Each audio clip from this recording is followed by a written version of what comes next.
రెండోది దావోస్ పర్యటన. ఆ రోజు చంద్రబాబు నాయుడు గారు, అదేవిధంగా నారా లోకేష్ గారు, మిగిలిన రాష్ట్ర మంత్రులు అందరూ కూడా దావోస్ వెళ్ళొచ్చారు. దీని మీద నేను అక్కడక్కడ సోషల్ మీడియాలో వేరే వాటిలో కూడా కామెంట్స్ చూస్తూ ఉన్నాను. జగన్మోహన్ రెడ్డి గారి అభిమానులు కానీ లేకపోతే వేరే విధమైన అక్కడక్కడ చూస్తున్న వాటికి క్లారిటీ ఇవ్వాలి. ఇలాంటివి ఈ దావోస్ పర్యటనలు కానీ ఇంకొకటి ఎందుకు జరుగుతాయంటే వీటికి ఒక నాలెడ్జ్ డెప్త్ ఉండాలి. ఎందుకంటే గత 5 సంవత్సరాల్లో రాష్ట్రానికి ఒక బ్యాడ్ ఇమేజ్ నేమ్ తీసుకొచ్చినటువంటి పరిస్థితి. దాని నుంచి ముందుకు వెళ్ళాలి అంటే ఒక బ్రాండ్ బిల్డ్ చేయాలి. ఒక బ్రాండ్ బిల్డ్ చేయాలంటే చంద్రబాబు గారు కష్టపడి ఒక 6 పాలసీస్ ఇండస్ట్రీ ఫ్రెండ్లీ ఉండే విధమైనటువంటి పాలసీలు తీసుకొచ్చారు. మీరు ఒకప్పుడు చంద్రబాబు నాయుడు గారు రాకముందు చూస్తే ఆ రోజుల్లో ఇన్వెస్టర్స్ని ఎలా ఆకర్షించాలనేది చాలామందికి తెలిసేది కాదు. చంద్రబాబు గారు ఏ విధంగా అయితే ప్రోయాక్టివ్గా అప్రోచ్ అయ్యి వీళ్ళందరినీ తీసుకొచ్చి హైదరాబాద్ని డెవలప్ చేశారో మిగిలిన రాష్ట్ర మంత్రులు కానీ ముఖ్యమంత్రులు కానీ ఆ విధానాన్ని తెలుసుకొని ఇప్పుడు ఒక కాంపిటేటివ్ ఎన్విరాన్మెంట్ క్రియేట్ అయింది. మన పక్క రాష్ట్రాలు కర్ణాటక కానీ తమిళనాడు కానీ అందరూ చాలా ప్రోయాక్టివ్గా ఉన్నారు. పాలసీస్ చాలా సింప్లిఫై చేస్తూ ఉన్నారు.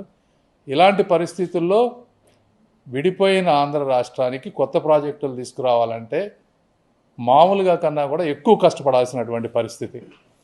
అలాంటి పరిస్థితుల్లో ఇబ్బందులు ఉన్నా కూడా చంద్రబాబు గారు, లోకేష్ గారు అర్ధరాత్రులు ప్రయాణాలు చేస్తూ పుట్టినరోజులను కూడా వదిలేసుకొని నిరంతరం కష్టపడుతూ ఈరోజు అక్కడికి వెళ్ళి ఉన్న అందరు సీఈఓలను అంటే కొన్ని వందల మంది సీఈఓలని అతి తక్కువ టైంలో కలిసి ఒక ఇనిషియల్గా ఈరోజు ప్రభుత్వం మారింది, ఎన్విరాన్మెంట్ మారింది, ఒక పాజిటివ్ అట్మాస్ఫియర్ వచ్చిందని అందరికీ తెలియజేశారు.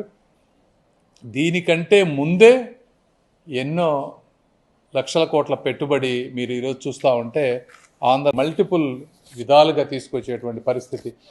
ఇప్పుడు లోకేష్ గారు తీసుకుంటే టీసీఎస్ వారితో కూర్చొని కానీ శ్రీ సిటీలో దాదాపుగా 7,000 మందికి ఎంప్లాయ్మెంట్ వచ్చేటువంటి 11 ప్రాజెక్టులు కానీ, హెచ్సిఎల్ సెకండ్ ఫేజ్ 15,000 ఉద్యోగాలు వచ్చేటువంటి ఫేజ్ కానీ, అదేవిధంగా రిలయన్స్ ఇండస్ట్రీస్, ఆర్సెనల్ మిట్టల్ ఇవి కానీ ఇట్లా దాదాపు 49 కంపెనీలతోటి వితిన్ 7.5 మంత్స్లో చేయటం.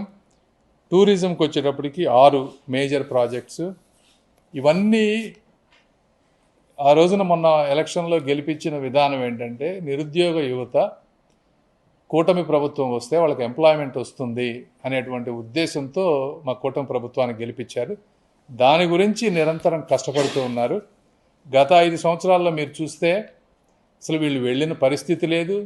వెళ్ళినా వీళ్ళకి ఏం మాట్లాడాలో తెలియదు, ఎలా మాట్లాడాలో తెలియదు. అలాంటి పరిస్థితి నుంచి ఈ రోజున ఒక కంప్లీట్గా పాజిటివ్ అట్మాస్ఫియర్ తీసుకొచ్చారు కూటమి ప్రభుత్వం నుంచి వెళ్ళినటువంటి మంత్రులు కానీ ముఖ్యమంత్రులు గారు కానీ. ఇవన్నీ ఏంటంటే ఒక్క రోజుతోటి ఇన్వెస్ట్మెంట్స్ వస్తాయా అని కాదు. ఒక ఇనిషియేషన్ వస్తే మళ్ళీ ఇక్కడి నుంచి వచ్చిన తర్వాత వాళ్ళందరినీ ఫాలో అప్ చేసుకుంటారు ఎక్కడ వాళ్ళు. ఎందుకంటే అధికారులు ఉన్నారు, లోకేష్ గారు ఉన్నారు, వీళ్ళతోటి కంటిన్యూస్గా ఫాలో అప్ చేసి మళ్ళీ వాళ్ళని పిలిపించి ఏ విధంగా అయితే మనం తీసుకురాగలమో అవన్నీ తీసుకొచ్చే పని చేస్తూ ఉన్నారు. కాబట్టి ప్రజలందరూ కూడా ఆ విషయాన్ని అర్థం చేసుకోవాలని మనస్ఫూర్తిగా కోరుతా ఉన్నాను.